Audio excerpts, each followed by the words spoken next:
छोड़िया साहब, इकबाल खान जी रोडू, नौसाद जी पार्षद साहब, फैजू खान जी पार्षद साहब, हाजी सत्तार खान जी पार्षद साहब,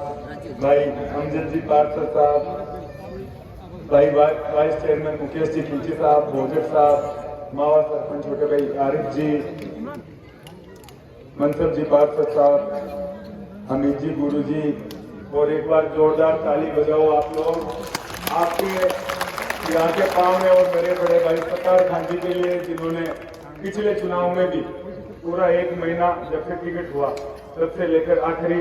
मिनट तक इन्होंने मेहनत की, और अभी भी जैसे इन्होंने कहा टिकट कब जारी होगी, टिकट होते ही आ गए। तो इनके लिए विशेष तौर पर मैं चाहूंगा आप लोग ताली बजाकर स्वागत करें। मंच पर विराजमान दादाजी, जिला के उपाध्यक्ष भाई रमजान जी, सभी शौकत भाई जी, सभी भाई वसीम जी, सभी मौजूद जनप्रतिनिधि, आपके यहाँ उपस्थित सभी बड़े बुजुर्ग और युवा साथी, आज मेरे से पूर्व में गुरुजी ने आप लोग को सबको संबोधित किया, और मैं पिछला चुनाव लड़ा, यहाँ एक छोटी सी सभा आप लोगों ने आयोजित की, सब लोग आए, लेकिन उस चुनाव के बाद मुझे आज भी याद है जब मैं हमीद जी गुरु जी के घर गया, तब मुझे नहीं पता था कि पिछली बार मेरे सामने प्रत्याशी लड़े मेरे गांव के हैं, भाई तस्लीम जी के, इनका ननियाल है, लेकिन जब मैं कहीं से घूमते फिरते इनके पास पहुंचा विधायक बनने के बाद, और जब मैं इनके पास बैठा तो व्यक्ति को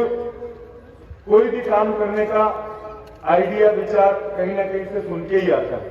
जब मैं इनके पास बैठा तो इन्होंने मुझे कहा, इमरान भाई ने, इन्होंने कि हमारी 40 बच्चियां हैं जो उर्दू के सब्जेक्ट की वजह से मौला सज जाती है। वो बात सुनकर मुझे ऐसा लगा कि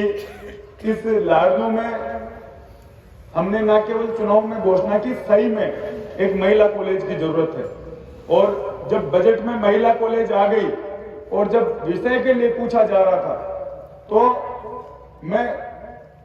उस समय हैरानी हुई कि डीडवाना इतनी बड़ी कॉलेज, बांगड़ कॉलेज लंबे समय से है, सुजानगढ़ की कॉलेज है, सुजला है, और आसपास कहीं भी किसी भी कॉलेज में उर्दू सब्जेक्ट नहीं है। और जब यहाँ उर्दू के सब्जेक्ट की मांग के लिए मैंने पूछा, और जब उर्दू सब्जेक्ट खुल गया, अभी जब हमने उसका उद्घाटन किया कॉलेज का, तो मुझे खुशी हुई कि हमारी बच्चियां जो बूटे में वहां मुझे मिली, सब बच्चियां इतनी खुश थी। उनको देखकर मुझे लगा कि सही में अगर 5 साल में मैंने कोई काम किया तो ये मेरे हाथ से नेक काम हुआ। उन बच्चों की खुशी देख के, क्योंकि समय बदल रहा है, हमारी चाहे किसी भी धर्म की, किसी भी जाति की बच्ची हो, 12वीं के बाद, क्योंकि आसपास में कोई कॉलेज नहीं था, इस वजह से वो बच्चियां हमारी कॉलेज नहीं जा पाती थी। और ये सही भी है कि जब तक हमें सुरक्षा का एहसास नहीं होगा,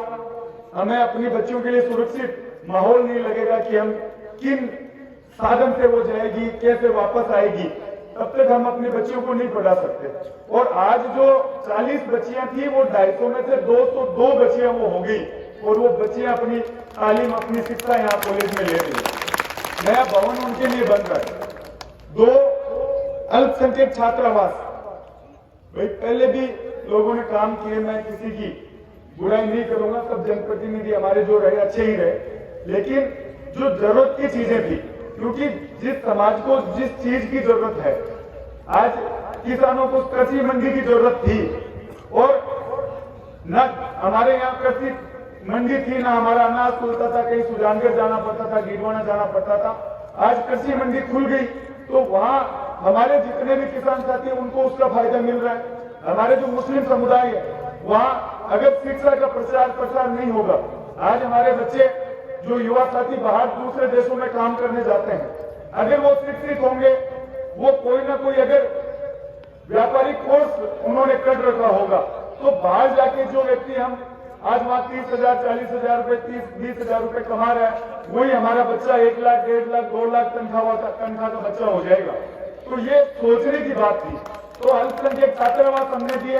लियाकत साहब ने और मलिक अंकल ने, दोनों ने जमीन ली थी, वो जमीन डोनेट की, तो दोनों कॉलेज अल्पसंख्यक छात्रावास बन गए, हमारी कॉलेज बन रही है। इसके अलावा इस लाडनू शहर में सीवरेज की बहुत समय से परेशानी थी, लंबे समय से मांग हम लोग कर रहे थे। वो 200 करोड़ की लागत से सीवरेज हमारा काम चालू हो गया और ब्लड बैंक सिर्फ एक डॉक्टर की वजह से बंद पड़ी थी। मैं ये बातें इसलिए कर रहा हूँ कि इच्छा शक्ति की बात है। आप सबने